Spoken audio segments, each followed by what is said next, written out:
analizamos las cargas de la estructura, analizamos los refuerzos y verificamos la sección transversal de un elemento estructural. Uno dice cálculo estructural, digamos, pero realmente no es un cálculo en sí, ¿no? Realmente lo que hacemos es una verificación. Nosotros, de alguna manera, asignamos una sección transversal a un elemento estructural y verificamos si esa sección transversal soporta los esfuerzos a los cuales estamos sometiéndola. Lo mismo hacemos en un programa de cálculo, ¿no? En un robot, en un CIPCAD o en el RAM, hacemos exactamente lo mismo. Generamos el esquema estructural y lo que hacemos es asignarle secciones transversales a todos los elementos. Obviamente sección, material, ¿no? Porque no es lo mismo calcular una viga de hormigón que calcular una viga de madera o una viga de acero. Entonces le asignamos nosotros una sección transversal de 15 por 20, de 15 por 40, de 20 por 60. Le asignamos una sección transversal al elemento estructural, lo cargamos con todas las cargas que van a actuar en ese elemento y verificamos. Verificamos si el elemento resiste o no resiste. Es básicamente eso lo que hacemos. Cuando no había un software de cálculo estructural, eso se hacía a mano. Es decir, nosotros lo vamos a aprender a hacer a mano. Ya saben ustedes hacerlo básicamente, ¿no? Pero lo hacemos a mano, académicamente. Con la ayuda de los software, lo que hacemos es iteraciones, ¿no? Podemos optimizar nuestro diseño estructural de una manera muy eficiente, porque los tiempos se reducen a nada cuando tenemos ya cargada la estructura y diseñado ya toda la parte estructural en un software, ¿no? Simplemente cambiamos datos y su cálculo se hace de manera inmediata. A mano eso no era posible. A mano uno, si cambiaba la sección, tenía que recalcular prácticamente todo, ¿no? Todo lo que lo rodea a ese elemento estructural también, ¿no? Entonces, eso es lo que se hace en los estados límites últimos. En los estados límites de utilización, básicamente lo que la normativa considera es la durabilidad, la funcionalidad, la estética, la buena apariencia. Hay que hacer controles de fisuración, controles de deformación y controles de vibración. Estos controles tienen ya establecidas unas recomendaciones normativas, ¿ya? Y unos parámetros. A través de unas ecuaciones nosotros podemos determinar el grosor máximo de fisura que se permite en una viga, por ejemplo, ¿no? Y si nosotros cumplimos con ese grosor máximo de fisura, entramos en lo que viene a ser el control de fisuración. Lo mismo con la deformación máxima que se admite en un determinado elemento estructural. Entonces, tenemos ecuaciones que nos permiten calcular estos valores y poder verificar si estamos dentro o fuera de la norma para continuar con el diseño. Ya, muchas veces, la mayoría nos enfocamos en los estados límites últimos y nos descuidamos de los estados límites de utilización. Y esto es por el mismo motivo de que en el estado límite de utilización, si no cumple, no se va a caer la estructura, no va a colapsar de forma inmediata, pero sí vamos a disminuir su vida útil, ¿ya? A la medida de que nos alejemos más incumpliendo las recomendaciones normativas de estos controles, nuestra vida útil va a caer. Si el edificio pretendíamos tener una durabilidad de 50 años y no cumplimos con estos parámetros, probablemente se reduzca, con seguridad se va a reducir la vida útil, pero probablemente se reduzca la vida útil a la mitad o menos, ¿no? 25 años o menos. Entonces, no deja de ser importante verificar estos aspectos, ¿ya? Es importante verificar. Lo que pasa es que en este mundo tan comercial, se podría decir, todo es comercio. Entonces se hacen las cosas y no se verifican estos aspectos que en el momento de la entrega de obra no se manifiestan o se los puede disimular, etcétera, etcétera. El problema es después. El problema es después de 3 años, después de 4 años, ¿ya? Ahí aparecen los problemas. Un elemento estructural se dice que al cabo de 3 años, aproximadamente, la bibliografía indica 1000 días. 1000 días. Después de 1000 días se dice que el elemento estructural ya está, se podría decir, estable, ya no se está deformando, ya no se está fisurando, ya llegó a un punto donde es recomendable realizar una inspección minuciosa de todos los elementos estructurales y hacer las reparaciones y las correcciones que se tengan que hacer. Ya no vale la pena hacerlo antes, obviamente, a no ser que sea una falla muy considerable, ¿no?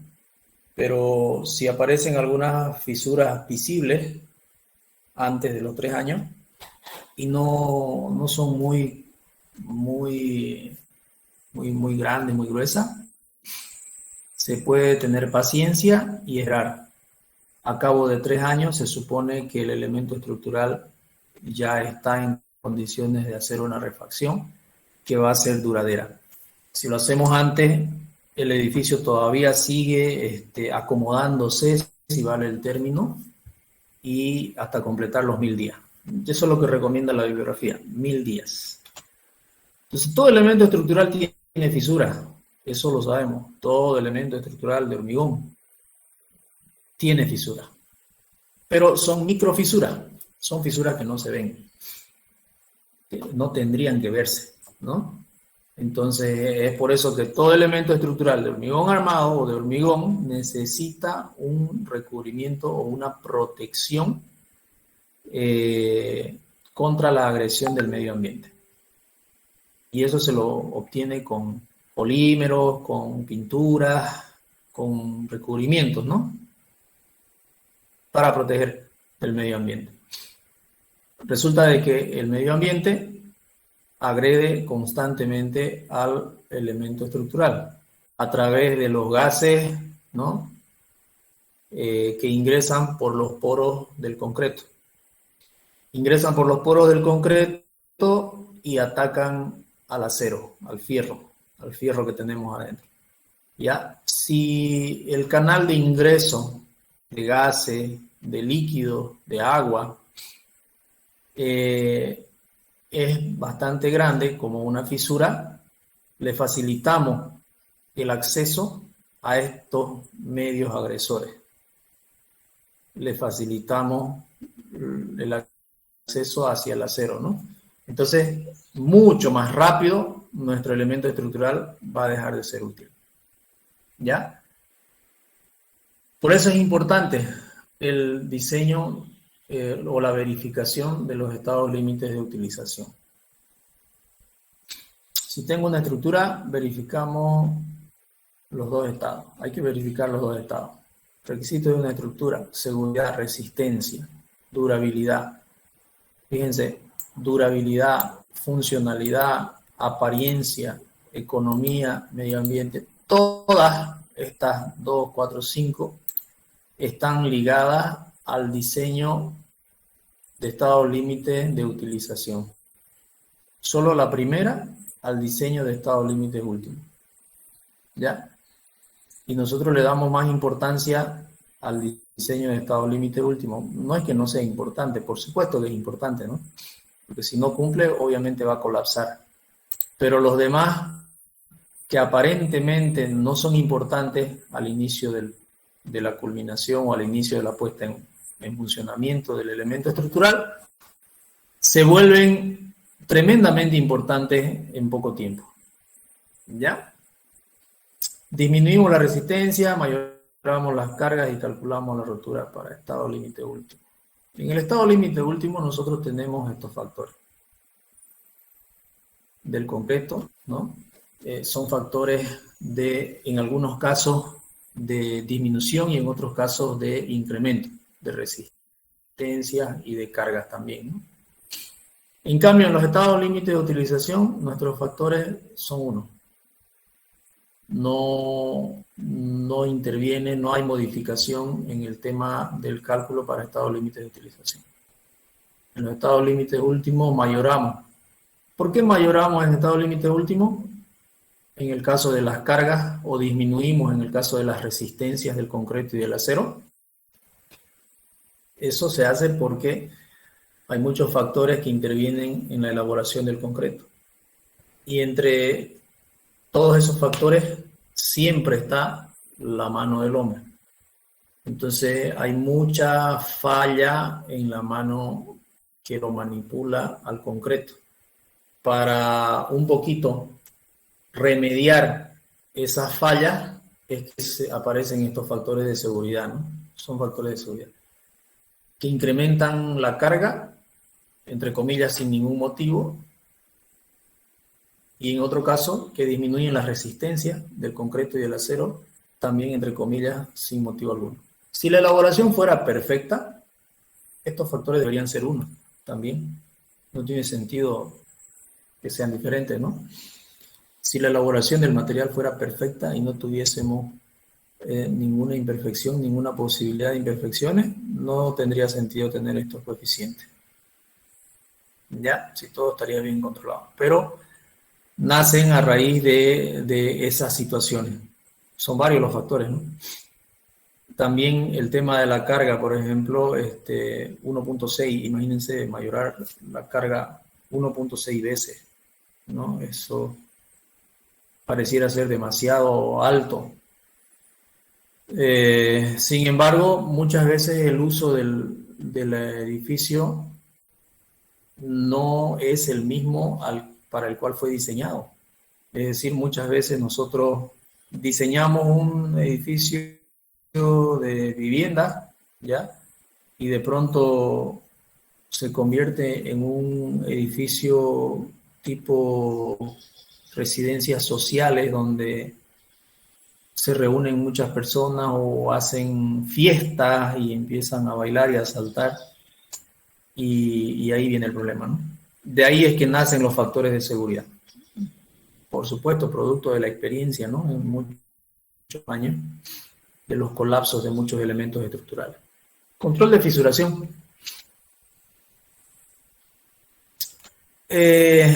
Bueno, en el control de fisuración nosotros tenemos una formulita para controlar el ancho de la fisura.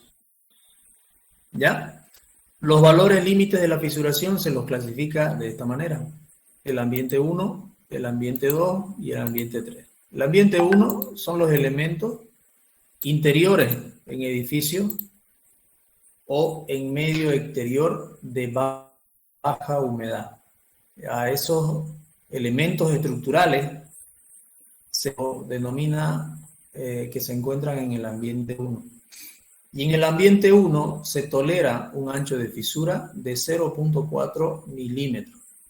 Es decir, menos de la mitad de 1 milímetro. Básicamente invisible, ¿no? Básicamente invisible. 0.4 milímetros. En el ambiente número 2, ¿cuáles son los elementos que se clasifican en el ambiente número 2? Son elementos interiores en medios húmedos o exteriores en medios no agresivos. Entonces son elementos interiores en medios húmedos o exteriores en medios no agresivos. Básicamente el ambiente 2 sería para Santa Cruz, ¿no? que tenemos humedad básicamente los 365 días del año. En este tipo de clasificación, la fisura límite, el valor límite del ancho de fisura, este es el ancho de la fisura, es 0.2 milímetros, aún menos visible, ¿no? Y el ambiente 3 son elementos interiores o exteriores que están sometidos a medios agresivos. Ahí sí el ancho de fisura es menor todavía, 0.1 milímetros. 1 milímetro dividido entre 10, ¿no? Ahí sí que hay más rigurosidad, porque la idea es dificultar o impedir el acceso de los elementos agresivos al interior del concreto. Esa es la idea. Entonces, este es el valor máximo que se puede permitir como ancho de fisura en un elemento estructural. ¿Ya? Para eso hay muchas fórmulas, hay varias fórmulas que se proponen. Esta es de ellas, es una fórmula. Esta es la fórmula de Borges.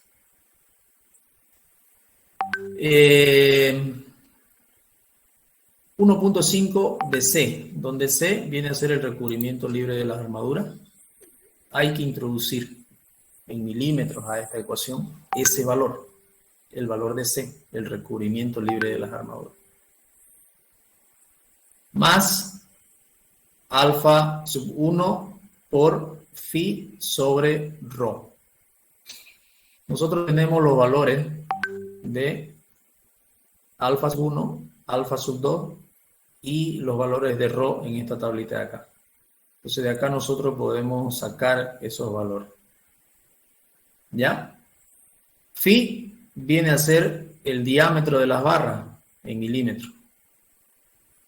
El diámetro de las barras en milímetros. Este es uno de los factores, este es uno de los valores que nosotros cambiamos de manera inmediata si no nos cumple la ecuación. Lo primero que cambiamos, básicamente lo primero que pensamos en cambiar es el diámetro de las barras. Entonces, este diámetro de las barras, que está dado en milímetros, modificamos de manera inmediata como primera modificación para tratar de cumplir con la ecuación. Este W límite son estos valores, 0,4, 0,2 o 0,1. Entonces, dependiendo nosotros del ambiente en el que nos encontremos con nuestro elemento estructural, ya vendría a ser dato este lado derecho de la ecuación, W límite, 0,4, 0,2 o 0,1. Lo que queda por determinar son los otros valores, ¿no? El recubrimiento lo determinamos al momento de diseñar, ¿no? Directamente. Nosotros definimos cuánto queremos de recubrimiento. Ahora, para ese recubrimiento también, de acuerdo a la experiencia, mientras más agresivo sea el ambiente, mayor tendrá que ser el recubrimiento. Mientras mayor es el recubrimiento, mi elemento estructural tendrá que ser más robusto. Va a exigir ser más robusto para una misma carga, ¿no? Porque cuanto mayor es el recubrimiento, la altura útil es menor. Y al disminuir la altura útil, disminuye obviamente la capacidad resistente del elemento estructural. Entonces, no es nomás ponerle 10 centímetros de recubrimiento, digamos. En algunos casos es necesario, sí, por ejemplo en las fundaciones. ¿Es realmente necesario ponerle 10 centímetros? Sí, de 8 a 10 centímetros, como mínimo 5 centímetros, ¿no? Eso sería ya extremadamente poco, ponerle 5 centímetros en una fundación. Porque claro, en la fundación está siempre en un medio agresivo, ¿no? Siempre hay humedad en el suelo, en el subsuelo. Por eso se le pone un recubrimiento elevado, 5 por lo menos. Lo normal 8 y lo conveniente 10 centímetros de recubrimiento. En una viga que está en la intemperie, en la superficie, 2 centímetros es un buen recubrimiento. Mínimo 1.5, ¿no? 2 centímetros es un buen recubrimiento. Entonces el recubrimiento lo ponemos nosotros. ¿Ya? El diámetro de las barras también lo asignamos nosotros, haciendo cumplir las cuantías, que nos salga el diseño al estado límite último. Cuando hacemos el análisis al estado límite último, nos va a salir una cantidad en centímetros de armadura requerida por las cargas que están actuando en ese elemento. Y nosotros ya lo convertimos, esa cantidad de armadura, esa cantidad de superficie de armadura en centímetros cuadrados, lo convertimos en barras. En barras. Tenemos muchas opciones de elegir los diámetros de barras que querramos, desde 4 milímetros hasta 40, 60 milímetros de diámetro. Entonces, eso va a depender también del elemento estructural y del criterio del calculista. Y obviamente, de hacer cumplir esto de acá, ¿no? Cuando nosotros le colocamos diámetros grandes, acá va a ser más desfavorable para hacer cumplir esto. Cuando nuestro diámetro es grande, es más desfavorable. Porque cuando nosotros tenemos un diámetro grande, el perímetro del acero que está en contacto con el hormigón tiene un valor X. Cuando nosotros tenemos un acero de un diámetro determinado, digamos de 25 milímetros de diámetro, nosotros tenemos un perímetro y ese perímetro tiene un valor determinado. Pero si nosotros colocamos un diámetro menor, si nosotros disminuimos el diámetro del acero, manteniendo la superficie requerida de acero, tendríamos que colocar 2 barras o 3 barras o 4 barras, en lugar de colocar una barra, qué sé yo, de 25 milímetros, quizás tendríamos que colocar 2 barras de 12 milímetros para cubrir la misma sección transversal, ¿no? Entonces, si nosotros tenemos una barra de un diámetro, digamos que de 25 milímetros, porque necesitamos colocar una barra, una determinada área, una determinada sección transversal, el área pi por diámetro al cuadrado sobre 4, o pi por radio al cuadrado, ¿no? Entonces, para la misma área tengo diferentes opciones de diámetro, ¿ya? Si nosotros hablamos de una barra de 25 milímetros y yo quiero calcular el área en centímetros o en milímetros, no importa, pero si es en centímetros sería 2.5, ¿no? Si es en centímetros, 2.5 al cuadrado dividido entre 4. Eso sería el área de la sección transversal de esa barra. ¿Lo saben de memoria?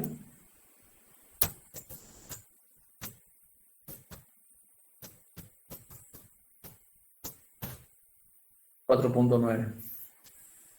Entonces aquí me da 4.9 centímetros. Yo puedo mantener esta área,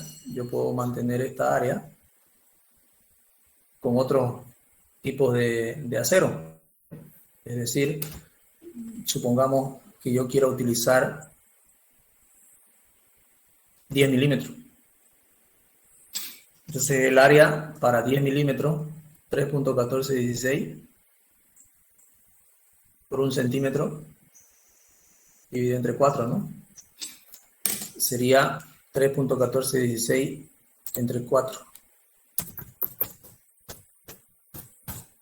0.78, 0.8. Normalmente lo adoptamos aquí 0.8, básicamente, ¿no? 0.8 centímetros cuadrados. Entonces, si yo le voy a colocar barras de 10 milímetros, para un requerimiento de 4.9 centímetros cuadrados, entonces yo tendría que dividir, ¿no? Ese 4.9 centímetros cuadrados que necesito, lo dividiría entre 0.8 centímetros cuadrados para saber cuántas barras de 10 necesito para cubrir esa área, ¿no? Entonces, si hacemos ese calculito de 4.9 dividido entre 0.8, necesito 6, básicamente. Esto me da como 6. Aproximadamente 6 barras.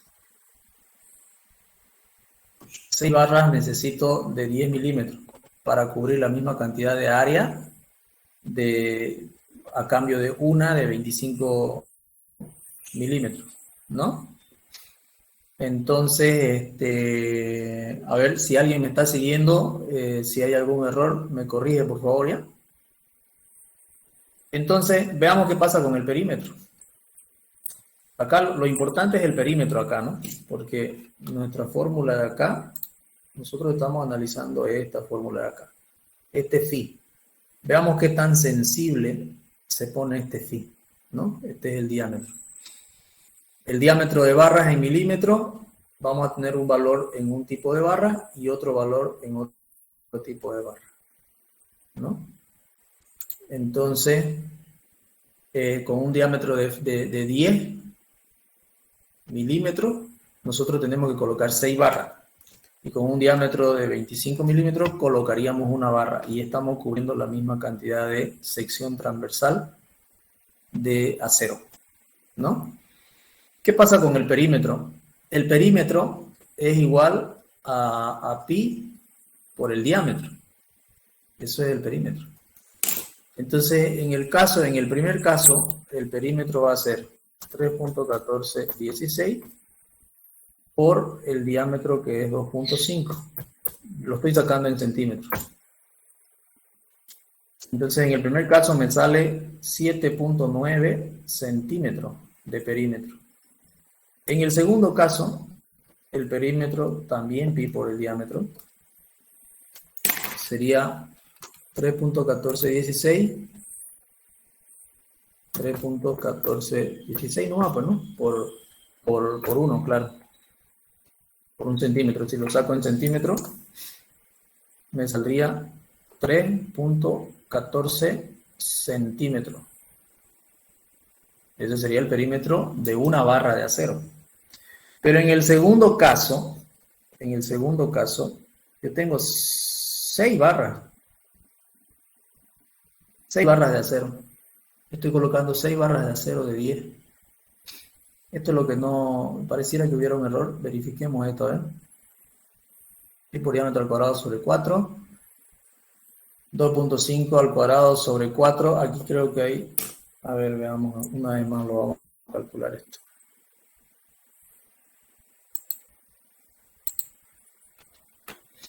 $3.1416 por 2.5 por 2.5 dividido entre 4. 4.9. 3.1416 por 1 al cuadrado dividido entre 4. Es 0.78. Básicamente 0.8. Si colocáramos 0.8, ¿no? Entonces, 4.9 centímetros al cuadrado dividido entre 0.78.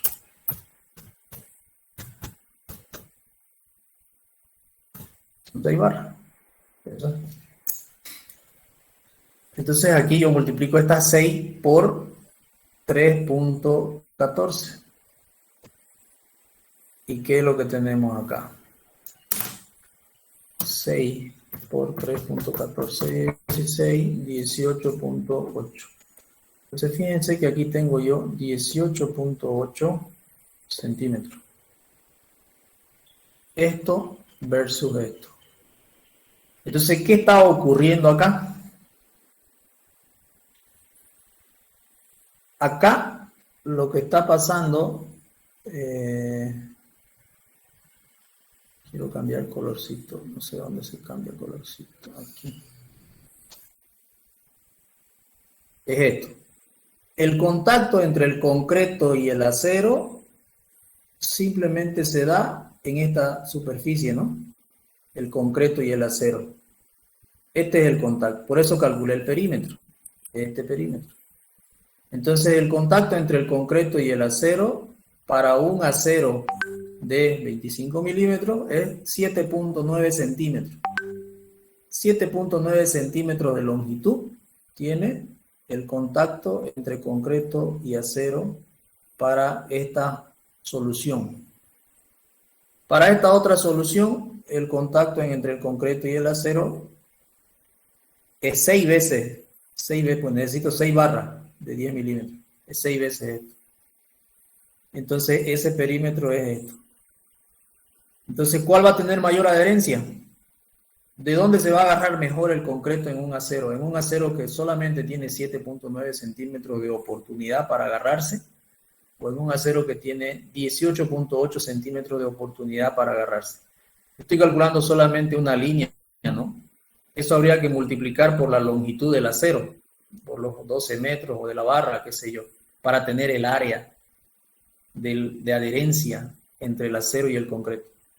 Entonces, cuando yo tengo menor diámetro de acero, haciendo cumplir obviamente la cantidad de la superficie requerida de acero, que no varíe, porque en el primer caso estoy colocando 4.9 centímetros y en el segundo caso también estoy colocando 4.9 centímetros. En ambos casos, en ambas soluciones, yo tengo la misma cantidad de acero, que es lo que requiere el cálculo, ¿no? Calculamos una viga y nos dicen acá, para que te aguante esta viga, necesitas esta sección de acero. Y esa sección de acero tú tienes la oportunidad de distribuirla como te dé la gana. Así de sencillo, como te dé la gana. Y ese como te dé la gana va a tener resultados, buenos o malos, ¿no? Entonces, cuando uno hace un análisis y dice, bueno, si yo le pongo de 10 milímetros, voy a tener esta situación. Entonces, si yo multiplico estos 18.8 centímetros de perímetro por 12 metros de profundidad que tiene la barra, digamos, si mi viga fuera de 12 metros o de los metros que sea, yo voy a tener la superficie de contacto entre el acero y el concreto y voy a poder calcular la adherencia entre ellos. Por supuesto, va a ser mucho mayor que en el primer caso. ¿Ya? Entonces, al haber mayor adherencia entre concreto y acero, las fisuras disminuyen, las fisuras se anulan, las fisuras se eliminan. Resumiendo, en una viga de concreto es preferible tener varias barras de acero. Mientras más barras de acero tengamos, más favorable nuestro diseño a la fisuración. Versus tener una viga con una barras de alto diámetro, pero solo 2 barritas, digamos. Entonces, esta sería quizás la mejor solución, ¿ya? Para estar del lado del control de fisuración y demás. Trabaja mejor. ¿Ok?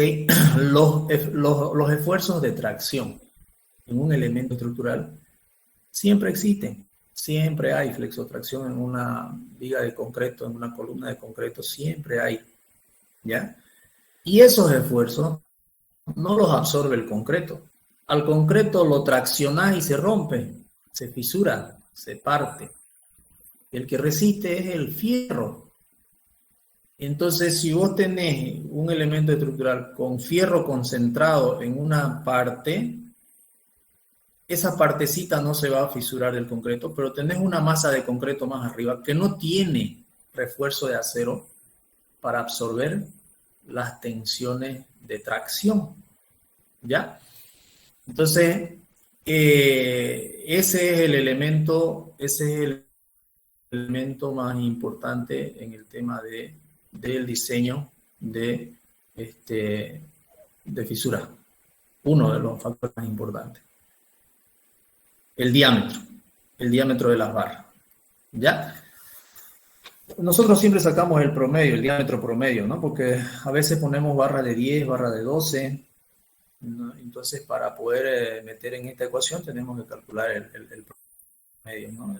de los diámetros. Más adelante les voy a mostrar una forma de calcular también que sugiere Jiménez Montoya, no sacar el promedio, sugiere hacer un artificio que sale un poquito más exacto a lo que realmente ocurre. Ok, la cuantía geométrica definida en la tabla que tenemos acá, la cuantía geométrica, la resistencia de cálculo del acero, el coeficiente de mayoración de las acciones y la anchura máxima de fisura, ¿no? El W límite, ese es el W límite. Entonces aquí están esos elementos en nuestra fórmula, la resistencia de cálculo del acero, el coeficiente de mayoración de las acciones de carga, que como referencia tenemos acá 1.6, coeficiente de mayoración de las cargas, y la cuantía geométrica. Y la cuantía geométrica también es un elemento que se puede modificar, si se quiere decir acá, ¿ya? Pero inicialmente arrancamos con modificar el diámetro y normalmente con eso es suficiente, ¿ya?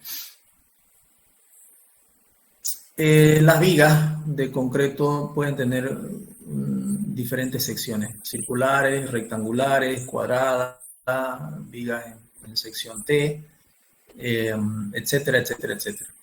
¿Ya? Y trabajan estos elementos, trabajan de diferentes formas, es decir, los esfuerzos a los que suelen estar sometidos son diversos. No siempre van a ser sometidos a compresión solamente, no siempre van a ser sometidos solamente a tracción. En un edificio todos los elementos en algún momento tienen variación de requerimiento de esfuerzo, es decir, una parte de la sección puede estar sometida a compresión y otra parte de la sección puede estar sometida a tracción. Es lo que ocurre con una viga normalmente, pues, ¿no? Con una viga de concreto, eso es lo que ocurre. Una parte de la viga está sometida a compresión y otra parte de la viga está sometida a tracción, ¿no? Cuando tenemos una viga.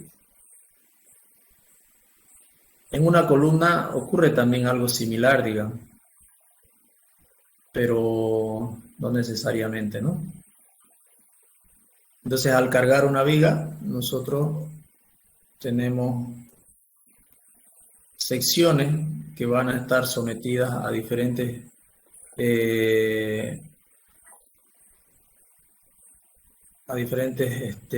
valores de esfuerzo.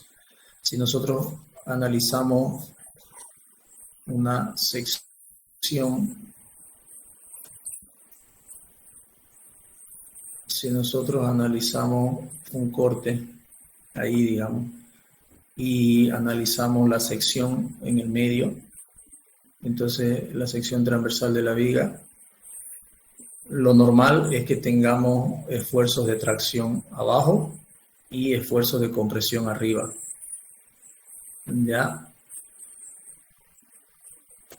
Entonces tenemos una área comprimida y un área traccionada.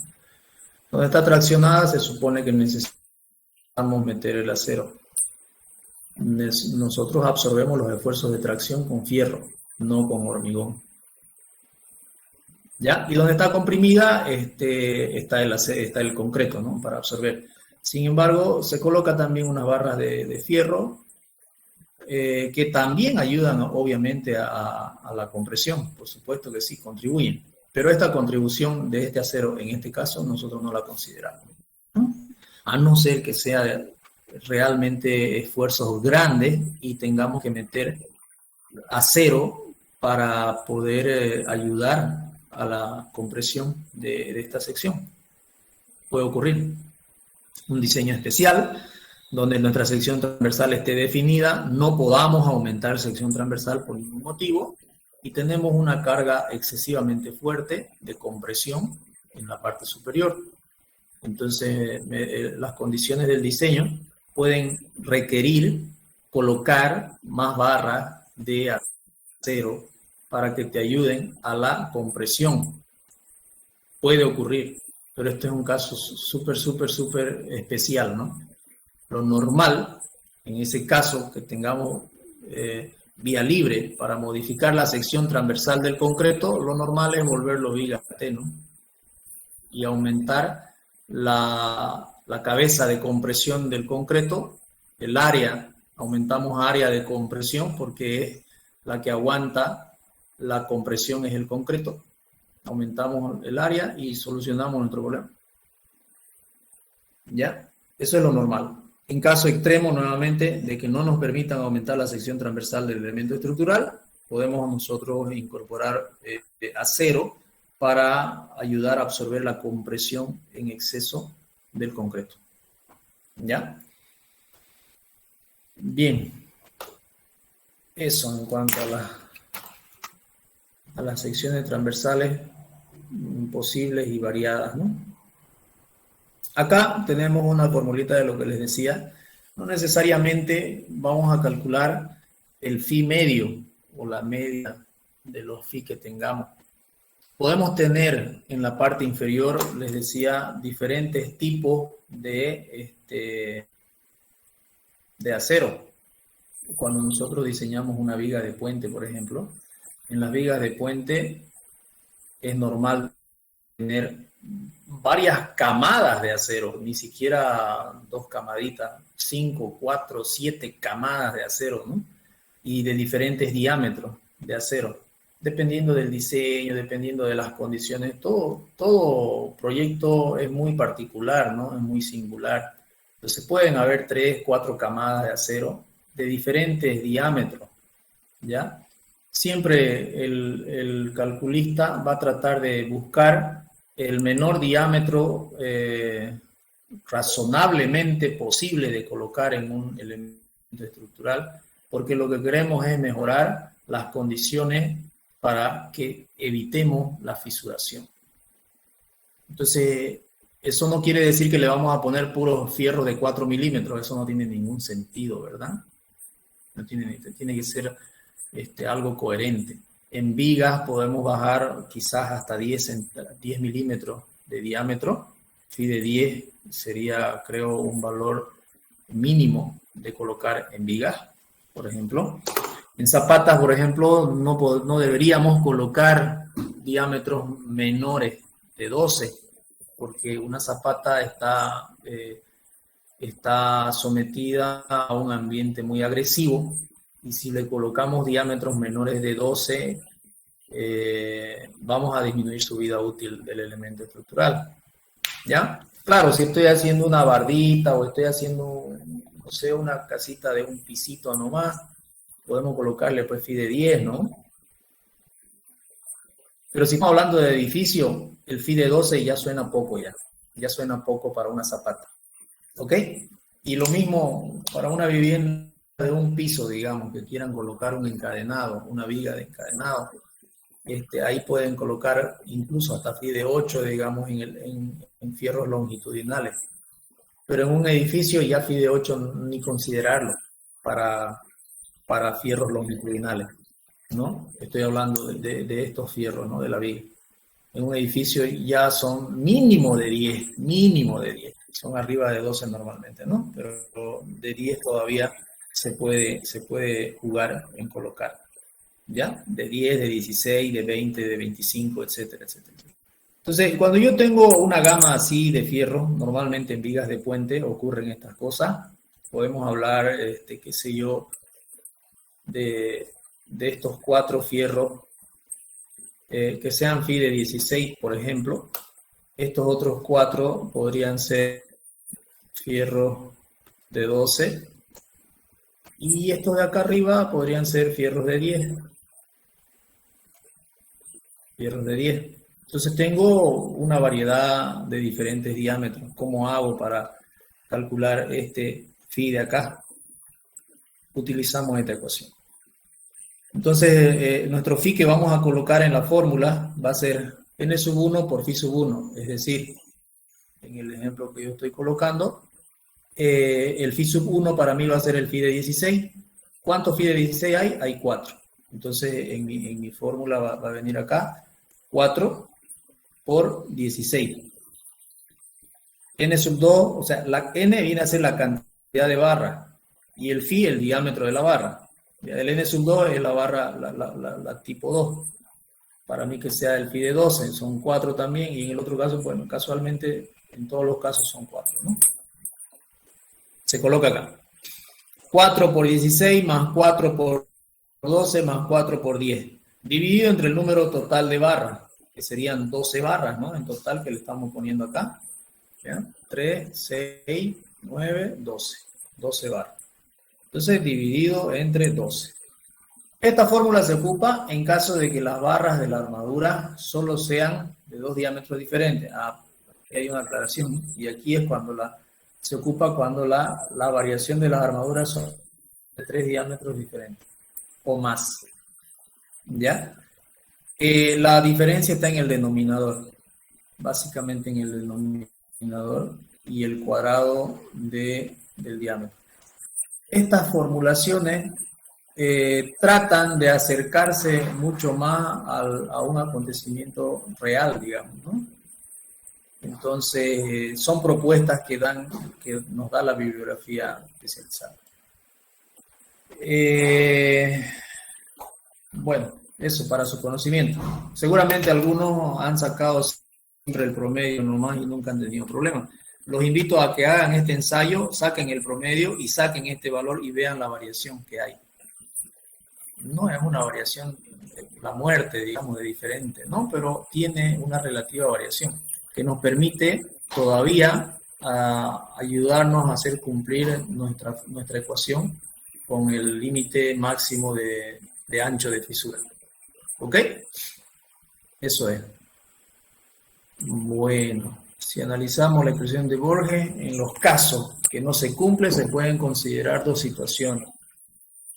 Sin modificar la sección del hormigón de la pieza, podemos variar el tema de las armaduras, ¿no?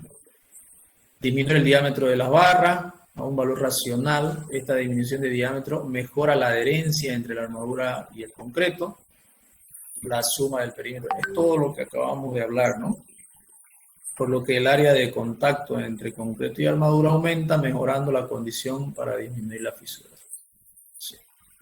Es todo lo que acabamos de decir, ¿verdad? Entonces, mientras más fierro tengamos, manteniendo la sección total de acero que necesitamos, nuestro elemento estructural va a estar mejor diseñado, hablando en términos de diseño de fisuras, ¿no?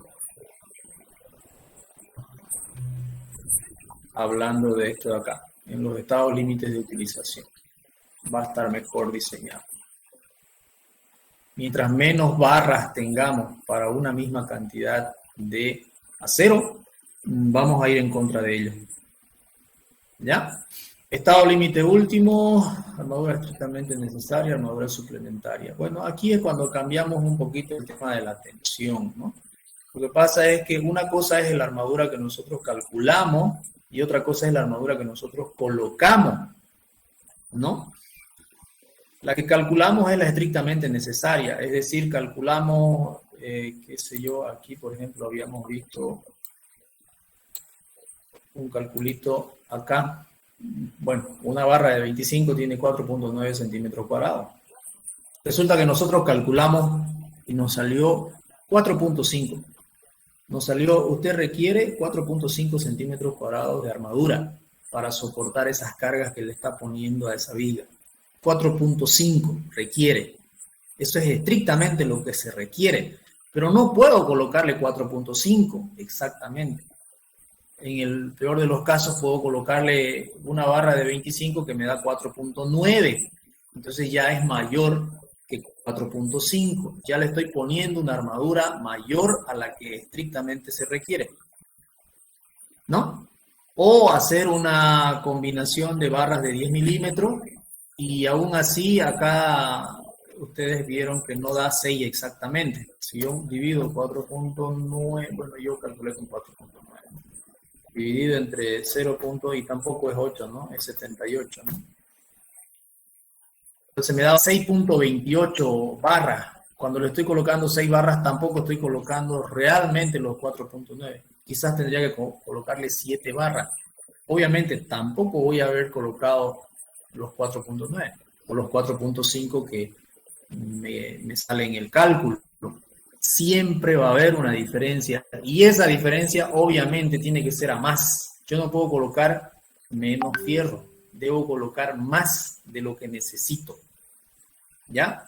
Si yo calculo y me sale que yo, haciendo los cálculos, me sale un requerimiento de 4.5 centímetros cuadrados de acero, yo no le puedo colocar menos, yo tengo que colocarle más, ¿no? Siempre tengo que colocarle más. Entonces, a eso se refiere cuando nosotros hablamos de armadura estrictamente necesaria, es la que calculamos. Y la armadura superabundante es la que colocamos. Esa es la que colocamos en la viga, en el elemento estructural. Haciendo esa relación, nosotros podemos calcular este sigma, que va a ser el nuevo sigma que vamos a colocar en nuestra fórmula de acá. En nuestra fórmula de Borges, en donde dice el ρ, ahí va a ir nuestro nuevo valor. ¿Ya? Entonces, seguimos esta ecuación. La resistencia del acero por el área del acero. Finalmente, la que colocamos estrictamente necesaria, dividida entre el área de cálculo, entre el área colocada. El A sin asterisco es el área de cálculo, que es la estrictamente necesaria. El A con A siempre va a ser mayor. Al ser mayor esta que esta otra, el resultado de acá va a ser menor, ¿no? Entonces, al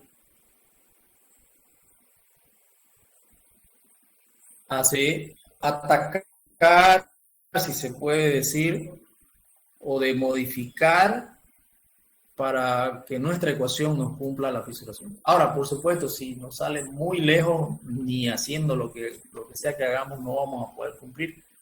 Ahí recién vamos nosotros a modificar la sección transversal del elemento estructural. Para un caso extremo. Si nuestro diseño ya es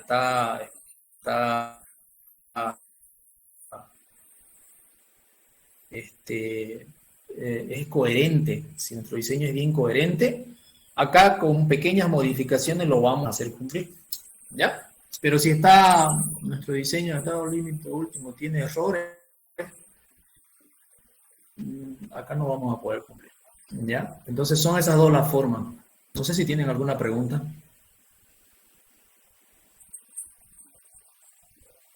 ¿Alguna duda que puedan tener? Y no sé si están todavía ahí o ya se fueron. Estamos bien. Ingeniero, Activos. Sí. ingeniero, disculpe, cuando hablaba sobre los ambientes, quería preguntarle el ambiente 3, cuando decía que eran agresivos, se refiere a temperaturas elevadas, ¿no?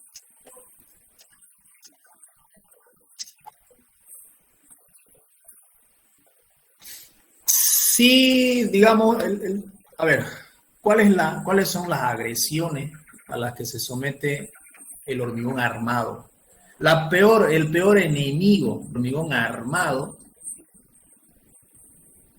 es la combinación entre el agua y el oxígeno. Si vos le metés solamente agua, sacándole todo el oxígeno, tu armadura no se corroe, no se oxida. O sea, podés tener tu armadura bajo el agua de oxígeno, sacándole el oxígeno al agua, y no le pasa nada. Si vos lo tenés tu armadura solo con oxígeno y sin agua, tampoco le pasa nada. El problema es cuando se combinan los dos. Si se combina el agua con el oxígeno, chao armadura. Entonces, ese es un elemento agresivo para las sustancias también que son agresivas, como las sustancias ya químicas, compuestos químicos, en una industria, en una fábrica, donde se elaboran mezclas químicas, esos gases químicos son tóxicos, ingresan por los poros del concreto y atacan a la armadura y lo corroen también. Entonces no nos referimos a la temperatura alta propiamente dicho. La temperatura alta puede provocar quizás mejor transporte, por ejemplo, del aire, porque el aire caliente es más liviano, ¿ah? Entonces la temperatura alta no es un medio agresivo, digamos, como tal, hasta cierto valor de temperatura. Ahora, si estamos hablando de 400 grados para arriba, ya eso ya es otra cosa, ¿no? Pero una temperatura alta, no sé, de 40, de 50, de 60 grados, como del que estamos hablando.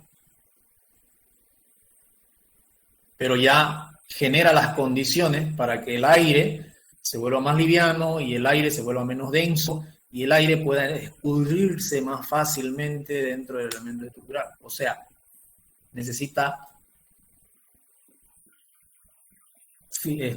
poros más pequeños. El aislado no puede entrar por poros tan pequeños. En lugares fríos, entonces el aire es pesado.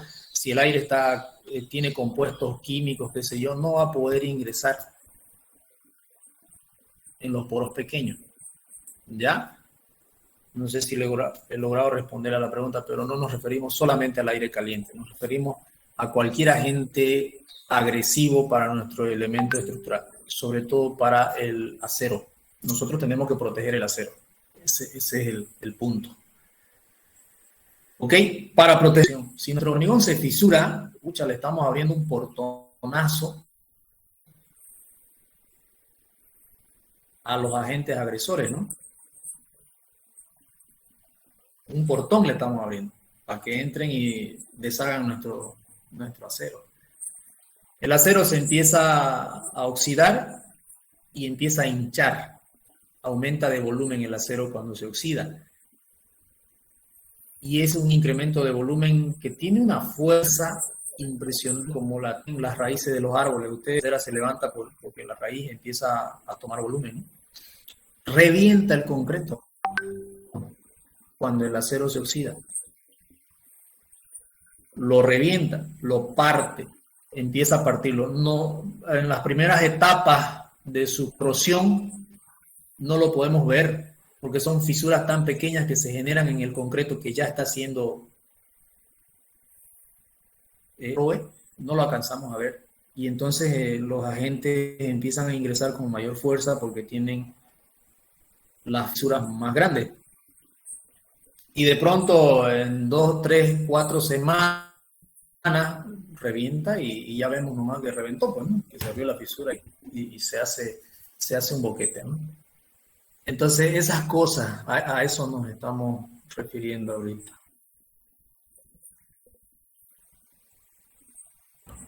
Ingeniero, ¿Alguna pregunta? una consulta, ingeniero. En este caso, cuando se construye, ingeniero, ¿me escucha? Sí, sí. En este caso, cuando nosotros construimos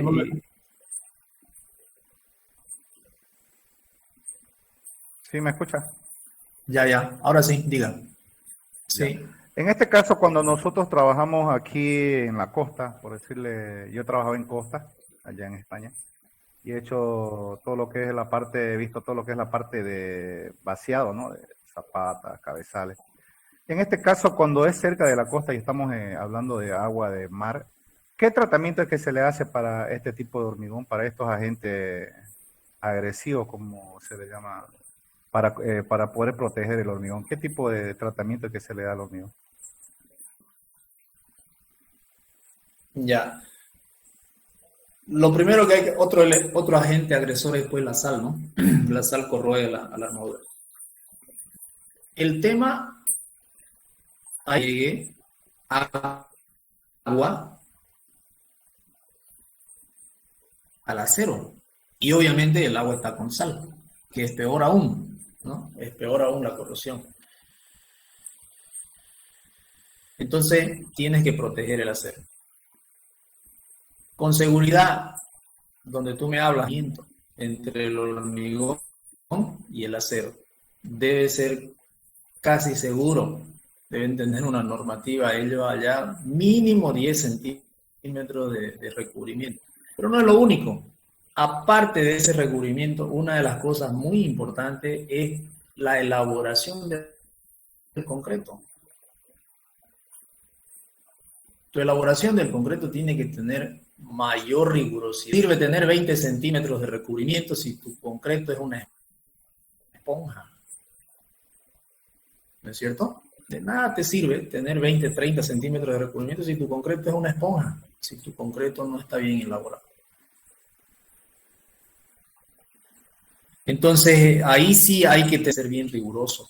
Entre 8 y 12 centímetros, o sea, 12 sería exagerado.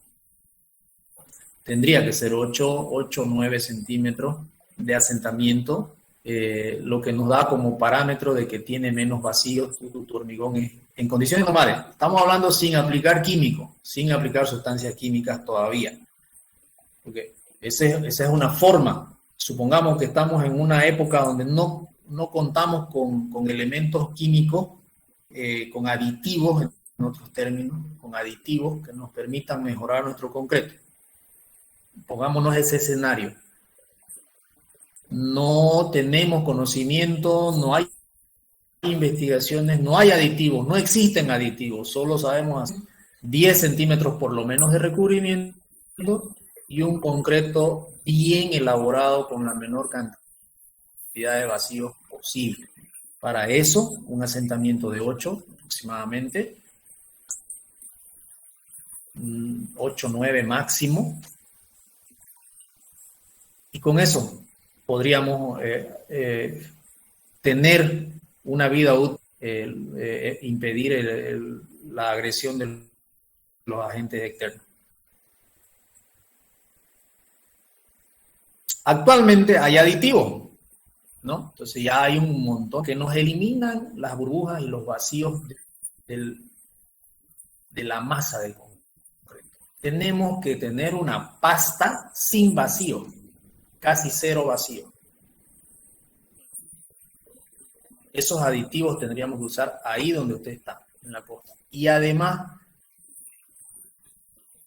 verificar de que ese aditivo no se degrade al tomar contacto con el agua salada. Porque puede ser que ese agua te funcione bien, pero allá, al tomar contacto con el agua salada, probablemente ese aditivo reaccione químicamente y no funcione. Eso también hay que tener cuidado. Hay aditivos que se venden en todas partes del mundo y uno tiene que analizar y pedir ensayos acordes a su situación en la que está. Tiene que pensar en todo. Vos estás mezclando un agua salada con un, hay que ver las reacciones químicas que se generan entre esos compuestos cuando se mezclan. Si hay o no hay, si son favorables o son perjudiciales, hay que hacer esos ensayos, ¿no? Eso sería en cuanto a lo que te podría comentar. No sé si tú has visto alguna otra situación allá, más bien. Bueno, la verdad que el hormigón ya lo traían directamente de fábrica, ¿no? Hacían el pedido para hacer el vaciado de la zapata. Pero en sí, o sea, yo no vi exactamente, no, o sea, no se veía. Solamente hacían la prueba del hormigón mediante probetas y listo. O sea, por curiosidad me acerqué una vez, yo le pregunté a uno de los que traía el hormigón, me dijo que el hormigón ya estaba preparado ahorita de la fábrica, lo mandaban a traer. Sí, mediante su norma, sí, pues ya de ahí para adelante ya no me dijo más nada.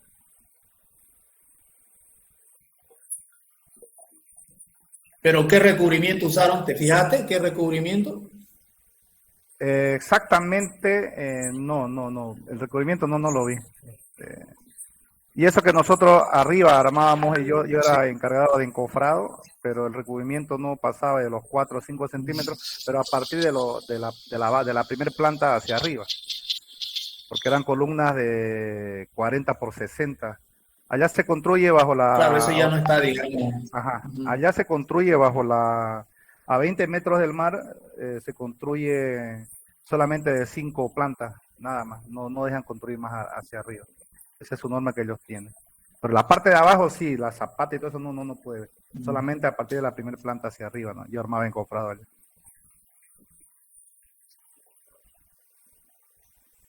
Claro, ya hacia arriba ya las condiciones son diferentes, ¿no? Ya los hormigones, entre comillas, tendrían que ser hasta más baratos, ¿no? Los más caros están abajo, los que están sometidos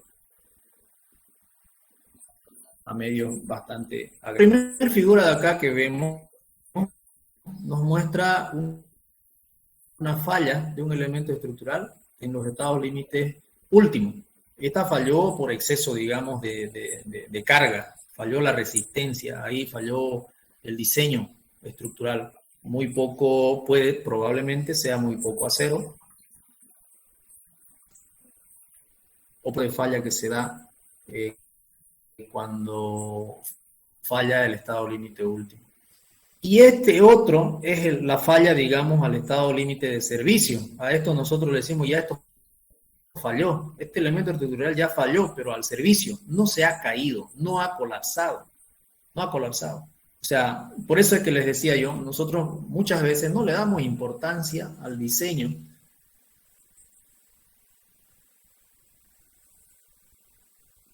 en estado límite de servicio. Porque no se cae el elemento estructural.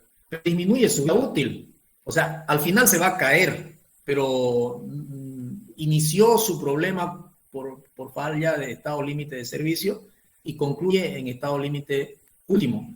Pero si verificamos esto, porque este acero, cada día que pasa, va haciéndose más delgado, más delgado, más delgado, más delgado. Y esta falla que se va a dar en algún día no se califica como una falla al estado límite último, sino más bien al estado límite de servicio. ¿Por qué no se califica como una falla de estado límite último? Porque una falla, ¿ya? Y cuando verificamos los cálculos estructurales, en el cálculo estructural este fierro era de 16 y se solicitaba un fierro de 16, o sea, estaba bien, no falla al estado límite último. Pero al momento de falla ya este fierro no tenía 16 de diámetro, tenía de repente 8 por la corrosión. No sé si me logran entender. Pero esas son las dos situaciones, ¿ya? Cuando falla así, cuando los fierros están no tienen corrosión ni nada, y fallan y se rompen, esto sí es estado límite último. Esto falló al estado. Las diferencias que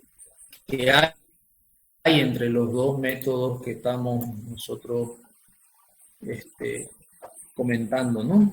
Conversando.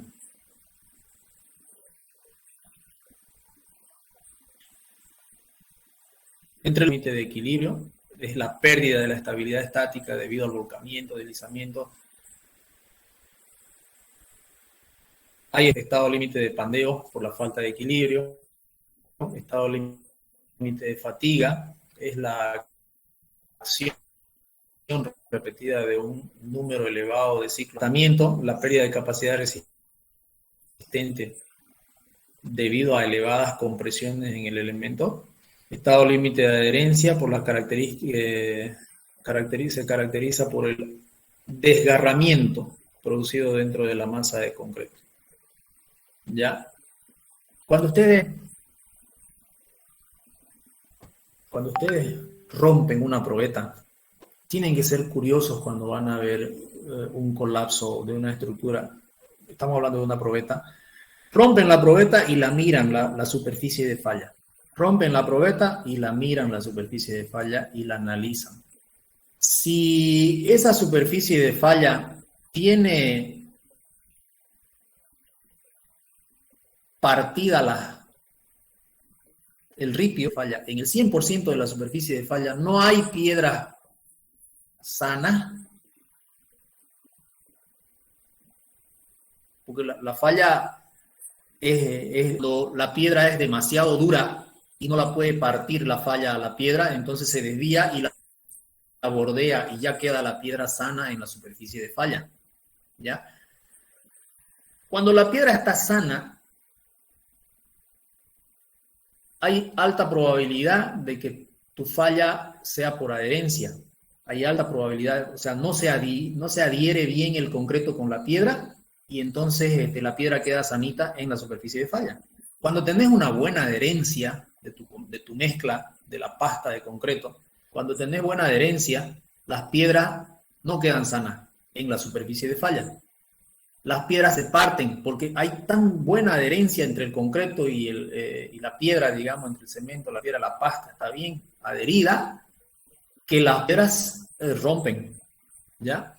Entonces uno mirando la superficie de falla de una probeta se puede dar cuenta aproximadamente qué cosas han fallado en tu mezcla de concreto, ¿ya? Cuando tu superficie de falla es limpia, es decir, todo falló el ripio, falló el concreto, falló todo, porque estás haciendo una probeta y estás aumentándole carga, entonces quiere decir que tu resistencia te ha tenido que salir muy por encima de la que has diseñado. Si has diseñado un concreto 210 y tu superficie de falla es completamente limpia, esa rotura te ha dado en 230, 250 fácil en el ensayo. Y si tenés una superficie de falla con todas las piedras sanitas, seguro se ha partido en 150, 120, no aguantó la adherencia que falló. Mal diseño de dosificación, en resumen, ¿no? Entonces, a eso se refería este punto de la adherencia, ¿no? La adherencia es también importante. Un enemigo de la adherencia es el agua, un enemigo de la resistencia es el agua en tu mezcla de concreto. El agua tiene que ser justa, la necesaria, normalmente 0,4, ¿no? La relación agua-cemento debería estar entre 0,4 y 0,45, no más, la relación agua-cemento. ¿Ya? Estas son otro tipo de fallas que se ven aquí. Básicamente, esto está asociado al aplastamiento, al exceso de carga. Seguramente tienen algunas grúas por acá, arriba, donde adentro, ¿no? Donde le deben cargar algunas máquinas, algo. Y entonces aquí ha fallado la sección transversal. Muy poco concreto, muy poco hormigón. Las fisuras en una columna que son así lineales, como si se estuviera cortando, ¿no? Como si fueran de corte así, como si estuviera cortándose.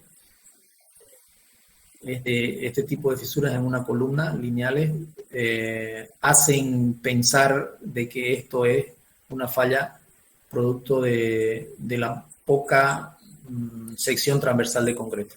Una falla al aplastamiento más o menos, ¿no? A la compresión del concreto. Y así tenemos muchas situaciones, ¿no? Acá vemos, por ejemplo, aquí una columna la cual básicamente ha quedado en fierro, ¿no? Esta es una falla de estado límite de servicio, no de estado límite último, ¿no? Una falla del estado límite de servicio. Hasta esto ya se puede considerar como falla, porque acá no le han puesto recubrimiento. Fíjense si alcanzan a ver la foto. Acá se están viendo básicamente los estribos. Esto tiene recubrimiento, no tiene nada de recubrimiento. Entonces, esto va a terminar fallando. Su vida útil se ha disminuido, pero abismalmente, porque el fierro pronto se va a corroer y va a desaparecer. Y va a quedar solo hormigón. Y los esfuerzos de tracción, el hormigón no lo soporta. Un elemento de este tipo tiene esfuerzos de tracción. En realidad se llama flexotracción. Entonces, esto se va a partir y se va a caer, ¿no? Los que soportan los esfuerzos de flexión, de tracción, son los fierros, es el acero, no el concreto. Si no hay acero, el concreto se parte. ¿Ya? Por eso es importante tener acero, es la mezcla, acero y concreto. La norma, la ACI 318, en este caso dice 318.14, nosotros vamos a trabajar con la 318.19. En su capítulo 24, en la 318.19 debe ser el 26, pero el nombre es el mismo, requisitos de funcionamiento. Esta norma está por acá. Esta, la ACI 318.19. Esta norma yo se la voy a pasar enseguida al WhatsApp. Si no carga en el WhatsApp, vamos a tener que pasarlo por Telegram, ¿no? Ya no, si no carga en el WhatsApp, porque es un poquito pesadita. Y por último, ustedes la pueden bajar, ¿no? Del internet también. Están aquí todos los capítulos. Estos capítulos hay que leerlos, hay que estudiarlos. En esta materia hay que estudiarlo. De todas maneras, los que ya hayan estudiado el Jiménez Montoya, que es un libro espectacular, tienen una base bastante sólida. Lo que cambian son algunas fórmulas, los conceptos, los criterios del funcionamiento, del comportamiento, del concreto, del acero, longitudes de anclaje, etcétera, etcétera, etcétera, es lo mismo. Es lo mismo, o sea, el criterio es el mismo. Lo que cambia aquí entre la ACI y la norma europea es la seguridad, básicamente. La ACI es un poquito más segura y los elementos estructurales nos salen como que un poquito más sobredimensionados. De ya, cualquier norma que usemos, el cálculo es sobredimensionado, precisamente por tratar de subsanar aquellos errores humanos que se presentan al momento de la construcción. Por eso se mayoran carga, ¿no? Se disminuyen resistencia y ya ahí ya está sobredimensionado. Ya está sobredimensionado. Entonces, cualquier norma que usemos ya está sobredimensionada. Sin embargo, la ACI tiene un poquito más de sobredimensionamiento que la europea. Y nuevamente les repito, los criterios, el análisis, los conceptos, la teoría es la misma. Ya es básicamente la misma. Entonces, acá vemos nosotros un montón de situaciones que contempla esta norma, en las cuales también tiene, como pueden ver, mucha teoría, una explicación de muchas cosas, y también tiene obviamente ecuaciones, ¿no? Tiene ecuaciones para calcular las diferentes situaciones, si son longitudes de anclaje, si son barras de diámetros de barras de fierro, diferentes procedimientos. Entre la ACI 318.14 y la ACI 318.19, que es esta, hay poca variación, pero sí las hay. Sí hay. Vamos a ver más adelante 2 o 3 variaciones puntuales donde han cambiado su fórmula completa, ¿no? No es gran cosa, pero sí hay pequeña variación. ¿Ya? Entonces, como tarea, básicamente, agarremos esta norma y empecemos a leerla. Ya, empecemos a estudiar. Esa es la norma que se la voy a pasar después. Bien.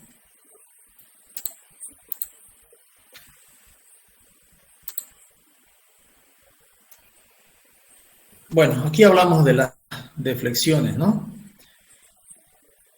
La utilización del método de diseño por resistencia, conjuntamente con el uso de concreto y acero de mayor resistencia, ha permitido el uso de miembros relativamente esbeltos. Como consecuencia, las deflexiones y el agrietamiento por deflexión se han convertido en problemas más severos de los que fueron hace algún tiempo. Pasa es que cuando nosotros empezamos a combinar el acero, el fierro, con el concreto, con el hormigón, se forma un elemento estructural perfecto, porque el acero se encarga de absorber los esfuerzos de tracción y el concreto es excelente absorbiendo esfuerzos de compresión. Y entonces cuando hay esfuerzo combinado, también los materiales combinan entre ellos y los absorben a esos esfuerzos. De ahí es que cada vez se busca optimizar más los elementos estructurales y cada vez son más esbeltos. Y muchas veces llegamos a caer en problemas, ¿no?, de colapso. Uno de esos fue el Málaga, ¿no?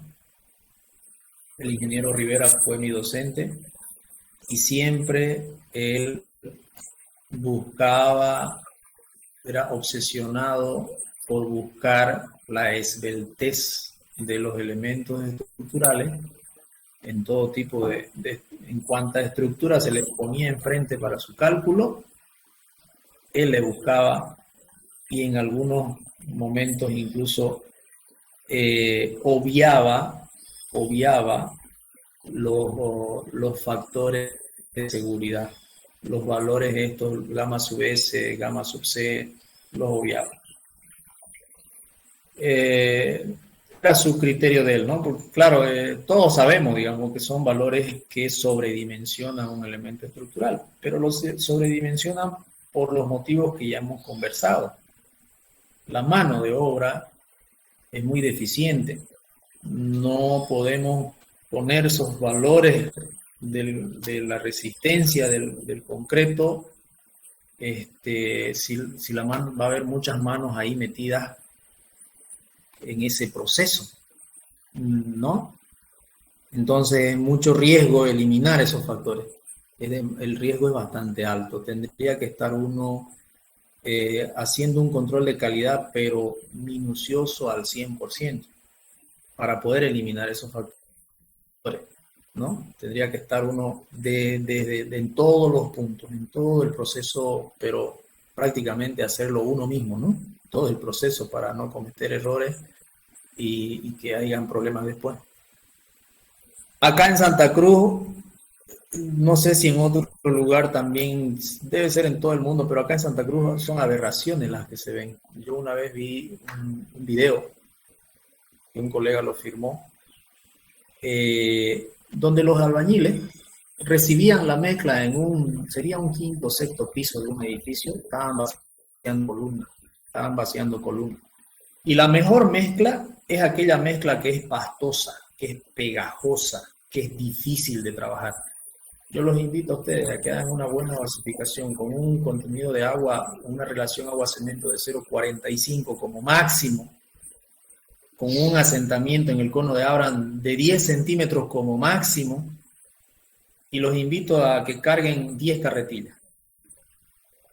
Y ahí se van a dar cuenta cuál es la mejor mezcla. La mejor mezcla es la que tú clavas la pala, primero que te cuesta levantarla, la mezcla, porque se prende toda la pasta con la pasta de abajo. La misma pala se prende en la mezcla, difícil levantarla. Y cuando lo vas a palear, la mezcla se queda prendida en la pala. Tú haces un esfuerzo y se quedó la mezcla en la pala, haces de nuevo y sigue la mezcla en la pala. Entonces hay que tener una cierta velocidad de ida y de vuelta para que esa mezcla, por inercia, resbale de la pala y caiga en la carretera.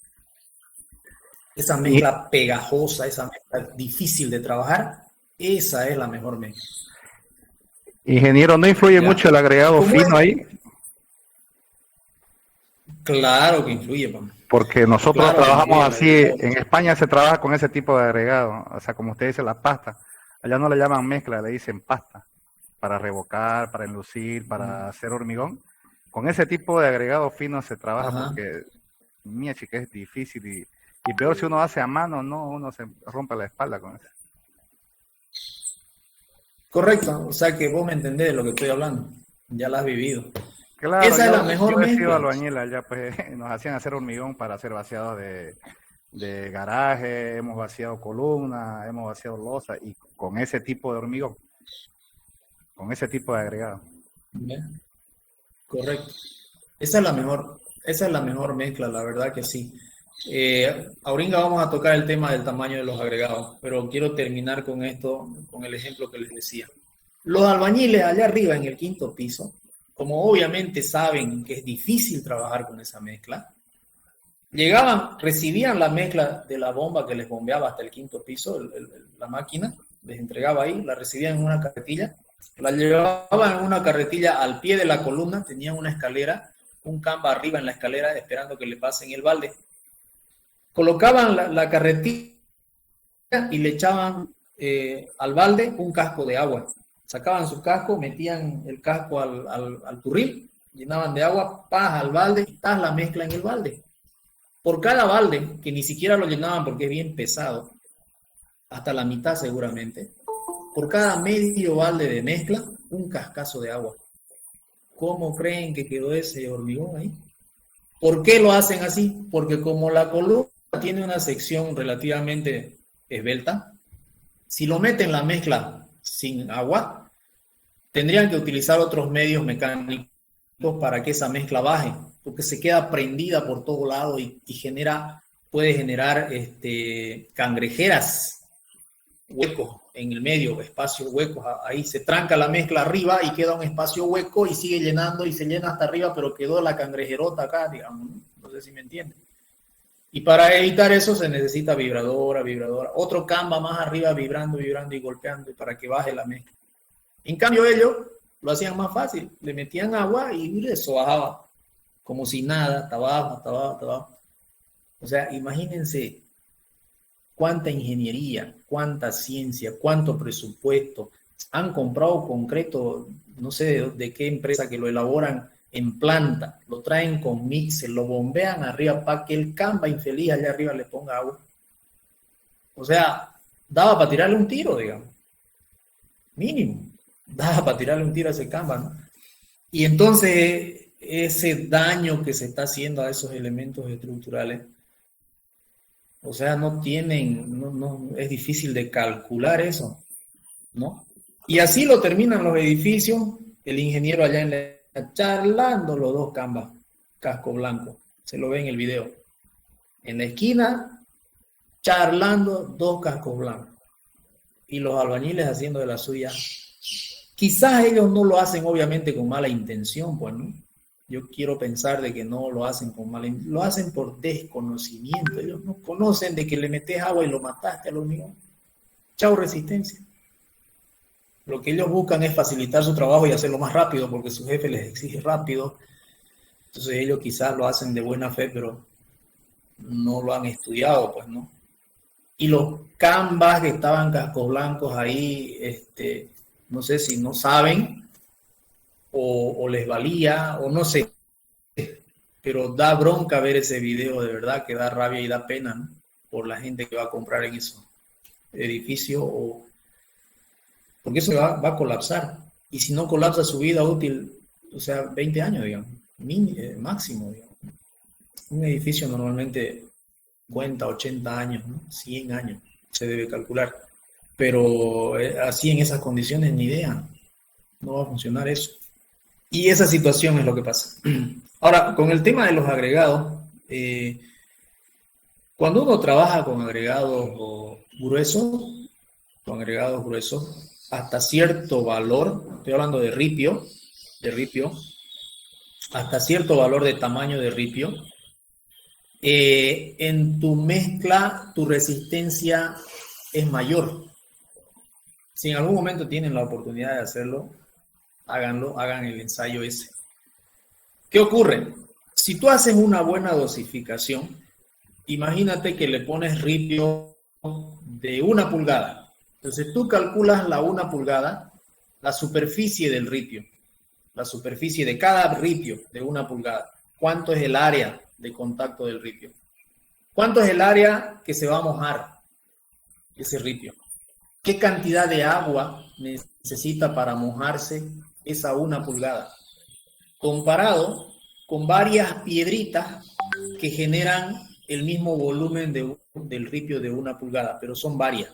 Si tenemos varias piedritas, tenemos el perímetro mojado, la suma del perímetro mojado de N piedritas que hacen el volumen de una sola piedrita de 1 pulgada es mayor. El perímetro mojado en ripio pequeño es mayor que el perímetro mojado en ripio grande. ¿Y qué significa eso? El ripio más pequeño necesita más agua. El ripio más grande necesita menos agua. ¿Y eso en qué se traduce? La mezcla con más agua es más pobre. La mezcla con menos agua es más dura. Entonces, si tú haces una buena dosificación con un ripio pequeño y un ripio grande, cuando hagas la rotura, el ripio grande te va a entregar más alta resistencia que el ripio pequeño. Así funciona y esa es la explicación. Necesitas menos agua para hacer una pasta con ripio grande que para hacer una pasta con ripio pequeño. ¿Ya? Ahora, en el caso tuyo, que probablemente allá no tengan ripio grandecito, no sé cuál será el caso, pero también probablemente le meten aditivo para aumentar la resistencia del concreto. Aquí mismo hay aditivos muy buenos, ¿no? Yo usaba un aditivo que se llama el Cicamen, de Sica. Cuando construía puentes, le metía yo Cicamen. Era impresionante. Diseñaba para 250 y mis resistencias salían 300, 320, 350. Era impresionante el incremento de resistencia. El Cicamen es un producto que básicamente disminuye la cantidad de agua. Efectivamente, te mejora la trabajabilidad, no queda esa mezcla pegajosa y pegajosa, queda bien trabajable con poca agua. Si nosotros hacíamos la dosificación normal sin aditivo, le poníamos un balde y medio de 18 litros de agua para una mezcladora de la grande, normales, digamos, ¿no? De la grandecita. En el campo, estoy hablando donde no puedes meter un mixer allá en el monte. Entonces, y si le metíamos el aditivo, bajaba la cantidad de agua a un balde. Imagínate, le metíamos medio balde menos por cada balde y medio, o sea, prácticamente el 30% menos de agua y su resistencia, obviamente que tenía que dispararse. Menos agua, más resistencia. Esa es la relación. Y con eso hacíamos las vigas de puente, digamos, ¿no? Esa experiencia yo tengo con el Cicamen, que es un muy buen producto. Ya, entonces, bueno, la situación que tú comentas con el ripio, que es un poquito más delgado, debe tener algo por ahí. Pero siempre que sea sin aditivo fluidificante, tu mezcla tiene que ser bien pastosa. Ahora, si le vas a poner aditivo fluidificante, obviamente tu mezcla va a ser bien fluidita, pero con seguridad menos agua incluso que la que debías haber puesto. Esa es la magia de los aditivos, ¿no? Cuesta también plata por eso, ¿no? Así funciona la cosa. Ya. Bueno, chicos, yo creo que ahí vamos a quedar. Ya nos hemos pasado de la 1. Y la siguiente clase continuaremos con esto. No sé si tienen alguna pregunta, alguna aclaración por ahí que quieran hacer. Disculpe, la ponderación creo que no dio todavía. No les he dado. La siguiente clase les daré la ponderación, ¿ya? Por favor. Ya, gracias. La siguiente clase les daré la ponderación. Ok. ¿Alguna otra intervención por ahí? Ok, si no hay más, entonces nos estaríamos viendo el día jueves, ¿ya? Que estén bien, chicos, que tengan un buen día. Hasta luego. Chao, Hasta luego, chao. ingeniero. Chao, chao.